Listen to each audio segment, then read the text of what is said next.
First of all, thank you, Zach, for the invitation today to speak tonight. The nice advance notice. But as I was coming up with what I wanted to talk about, I've done a number of things. I recently wrote a book. I used to own Three-Way Cafe down the street. I was a consultant with a grad school for marketing. So I've done a lot of different things, and I kind of finally found the path that I believe I'm supposed to be on. And I think I've been giving a lot of talks lately too, and I'm probably a little bit more nervous for this than anything else. Recently, I'm giving a keynote down in Miami next week for a culinary school, and I spoke to a bunch of chefs for a big national chain. And I think probably because I'm afraid I'm going to say something that kind of puts me out there too much. But I want to talk about, I'm in a room with a bunch of entrepreneurs, or at least want to be, maybe thinking about going out and starting something. I got to see your talk, George, yours as well. And so I think hopefully it'll at least resonate with some folks here. And originally he was like, go sell your book. And I'm not going to really do that, but I think what I am going to talk about is something that I think we can hopefully all at least maybe appreciate and try and remind ourselves of. And I do have Cheerwine for a reason here. Any other Cheerwine fans in the house? Oh, yo. I had to go down to Carolina for a long time. And now, exactly. And I grew up in Atlanta, so we go to the North Georgia mountains, and they'd have it down there because it's right there on the line. But now you can get Cheerwine here, West Virginia. You actually get in Washington State. And next year, 2017, you'll be able to get Cheerwine in all 50 states. Get out of here. Yeah, so cheers to Cheerwine, huh? Yeah. Cheers, buddy. It's the oldest family-owned soft drink in the country, and it started in 1917. Damn. And it's just been kind of plugging along. And so, how do you kind of become the Cheerwine, right? Like, at what point? I'm sure it didn't start out like real easy. I'm sure they've had the challenges and the struggles. And otherwise they'd be Coke or Pepsi, right? So, and then I look at all of us that were starting out, or maybe been on the road for a while, and I want to talk a little bit about kind of my backstory, even though Zach over here in the corner has heard it about a million times. But I think it gives a little bit of context, and I just want to encourage anybody watching here on the video back there that it's a slog, but it's worth it. And what makes the world what it is today is the people in this room and the people that put themselves out there for something they believe in and just don't give up on it. And maybe you have to take a day job to make things work, but you just kind of keep going, and if you keep putting it in, then you can kind of become the Cheerwine. So for me, I grew up in Atlanta. I went to University of Alabama. Roll Tide, absolutely. I already feel better. Nerves are shaking. And big game this weekend too. I cannot wait. 3:30 CBS game.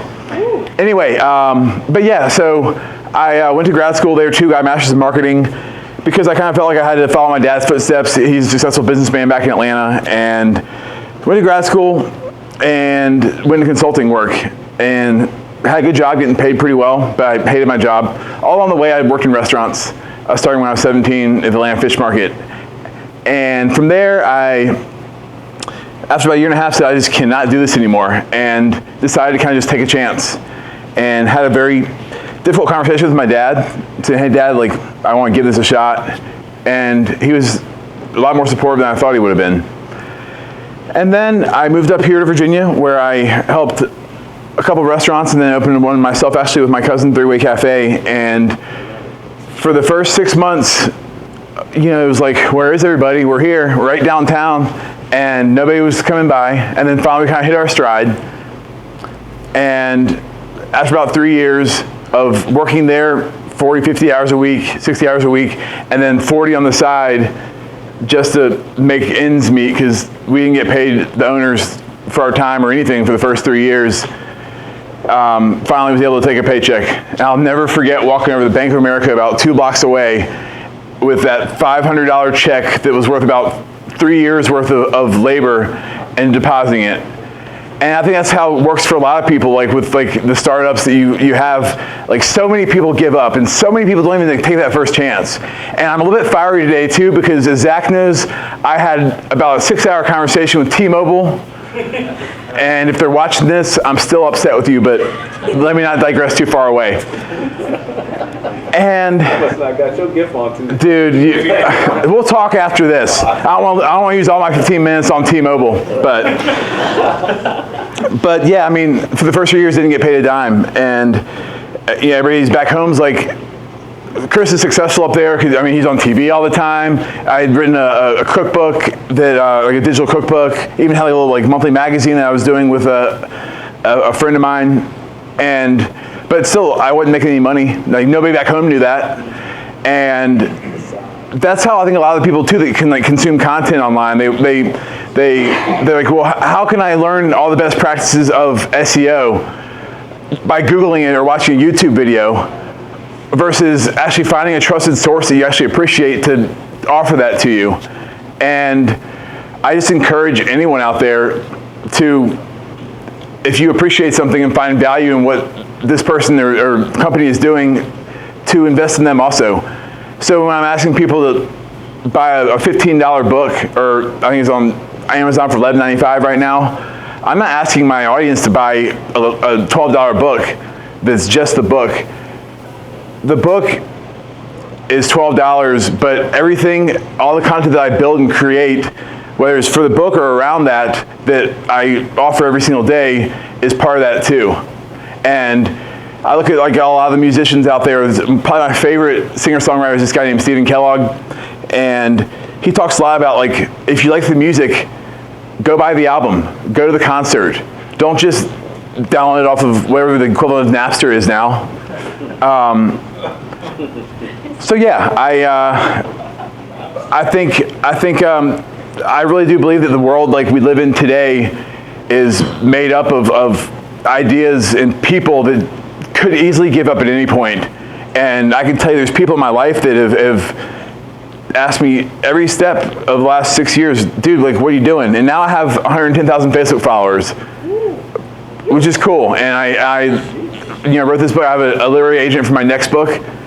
But the only way to be able to keep doing that is to have the people that find value in it appreciate it. And I think that's all I got. I apologize for the soapbox, but I think everyone out there that's through the slog, just keep going and find people to support you, to appreciate you, to value you, and connect with other people in the same struggle.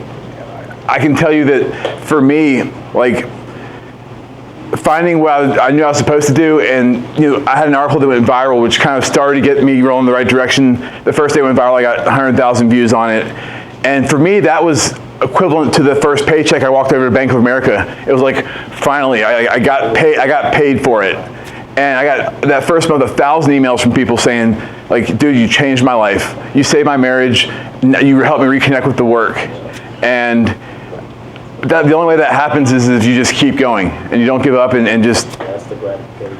So, I just encourage you, if you're thinking about giving up, maybe it's a pivot, but if you believe in something, just keep going. And at the end of the day, if you can make the world a better place by doing it, then I think you owe it to yourself and also the world to make it happen.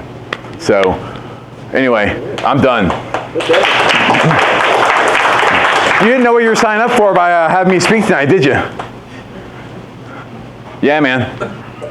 That's a good excerpt right there. What were the big incremental changes from going from like 0 followers to 10,000 to 50,000 to now 100,000? Mm-hmm. And how do you turn that? You said like that 100,000 felt like a check, right? So kind of combining your two things in a way, it's like, she right. handles marketing. So how do you take, as your own personal brand and brand manager, sure. I know, how do you take that 100,000 people and turn that into actual? Yeah, I mean, that's a good question. So a lot of people too, let me preface that by saying, like, so you're a chef, like, what are you doing, like, speaking and writing and like, and some people try and call you out for it, but I feel like I'm serving a bigger purpose by doing this with the community than being in a kitchen every day. So for right now, this is kind of what I feel like, how I can serve the community. Yeah. So yeah, for the first part of the question, yeah, so in 2010, I guess it was, I started my first kind of company, which is Bachelor Kitchen. and it was my blog. I paid somebody too much money for a website, and then when we parted ways, and they held it hostage for me, from me, and I spent. My mom's basically my mom passed away when I was 14. I spent her inheritance on, Dad, I want to do this. I want to put the money I'm supposed to put on like a fiance's ring or a mortgage or a down payment for a house. I put it in this business I wanted to start. And this guy took it I just felt really kind of stabbed in the back. So that was 2010, and then I probably had around 2012 like 3,000 followers, and then 2014 in October I had 5,000 followers. About a year ago I had 15, and then in the last year I've grown and grown and grown, like incrementally, like, and so and then the other part of the question is how do you monetize it? Yeah, how do you take, it's like, it's taken you about a year and a half to go from 0 to 100,000. Right. And then now that you've gotten to this point of like, you've put in all this time, energy, hustle, all this stuff, how do you take those hours that in some way are billable hours, they're right. personally billable hours, yeah. and not just have the feeling of like, oh man, I made this accomplishment, I have now this kind of goal, but how do you actually turn that into this digital paycheck? You talk about sure. the feeling of a paycheck, right. How do you turn that into a physical? Yeah, so I want to answer that in kind of two different ways. The first part of that is, like so many people like think it's going to be a lot easier than it is, and that was me. I was like, I'm a smart guy. I can make this work, and so along the way it was like, oh, I think it'll be this next year or the next year or the next year, and then the other side of that part too is that like I have however many followers now. The number is really not that important, but I finally kind of hit a tipping point. But 5 years from now, how many is it? Is it 1 million? Maybe it's more, maybe it's less, I don't know, but whatever you're building, it's only going to keep growing if you keep putting in the work and aren't an idiot about it.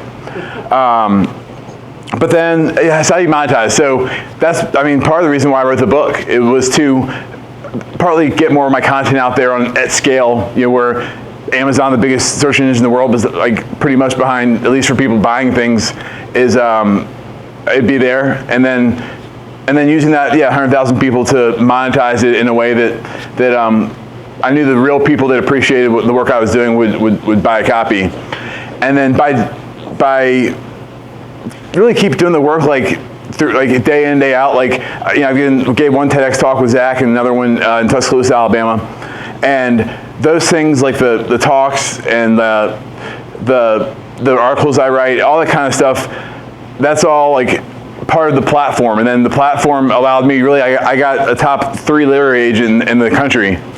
She actually, when Barack Obama wrote his first book, I can't remember the name of it, but she was his agent for that.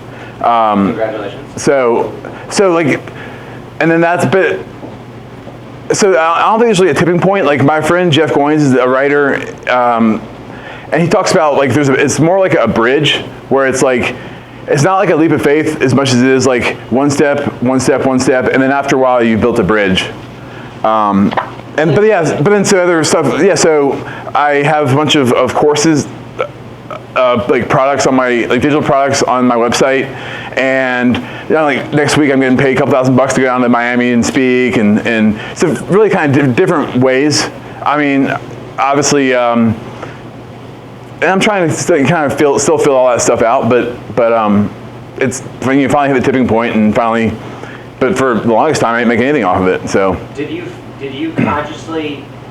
Like, was it something you were aware of instantly? Like you're like, oh, now I went from 50,000 to 80. It's not about the numbers, right? But it's more about like the state of mind. So it's like I went from a point of presenting my message to X amount of people. Oh yeah. Now I'm at Y, and I'm now seeing double the engagement. Like, did you have the sense, like internally, where you were really aware of that shift, or did it feel very natural, or was it like kind of a jarring, like, oh, I went from this and now I'm in that? Oh man, this is different. It was, yeah, in a good way. Like, and that's kind of how, like, when I said like that first article that went viral got 100,000 views on the first day, and like and it was on Medium.com. And if you've ever written on Medium, you can like click like the stats button, and you can see, like, if you don't have anyone reading your stuff, the stats aren't going to change. But in real time, you can see the numbers going up. And I'd refresh it after 30 seconds or a minute, and it'd be like 2,000 more people or whatever. And I'm like, yes, finally.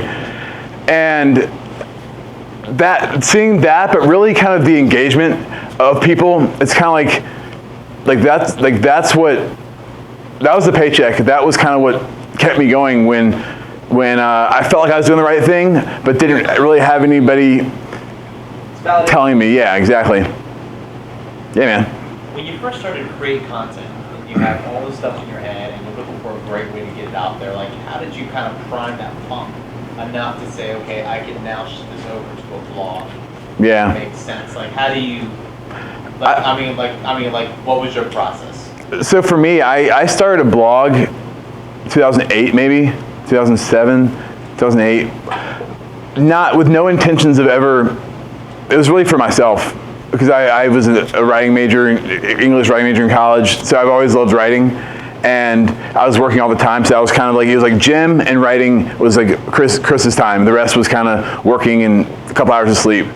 But then when I knew that when I knew I was putting out stuff that people were appreciating and valuing, that's when I started shifting and thinking, well, okay, well, maybe I'm not making money off of the writing part of it right now, but maybe it can help build and develop other parts of what I'm trying to do. Like for you with the charms, I think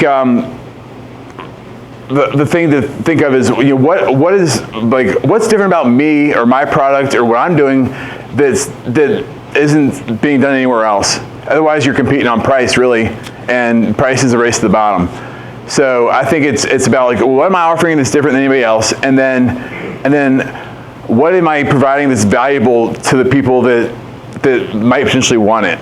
What does it make them happier? Does it make them more successful? Does it make them have more money or feel better about themselves? So I think those are kind of two big questions to ask. And that's really because when I switched over to like just recipes to writing about food and like being essentially, like, I use food and cooking in the culinary industry as a platform for like living a better life, like connecting with people in an industry that's got a lot of booze and drugs and sex and low wages, and people are often like very uninspired. Getting people to hopefully live a better life through that. And for me, it was like when I started doing that, it was just like night and day. I mean, because there's obviously a huge demand for it, and because people are showing up miserable every day, and so slowly people started to kind of find the content I was putting out. But it was only because I think I was definitely doing something nobody else was, or at least kind of that much. And then I was, doing something nobody else was, and I was doing something that was valuable to them. So I think about those two things. Thank you, brother.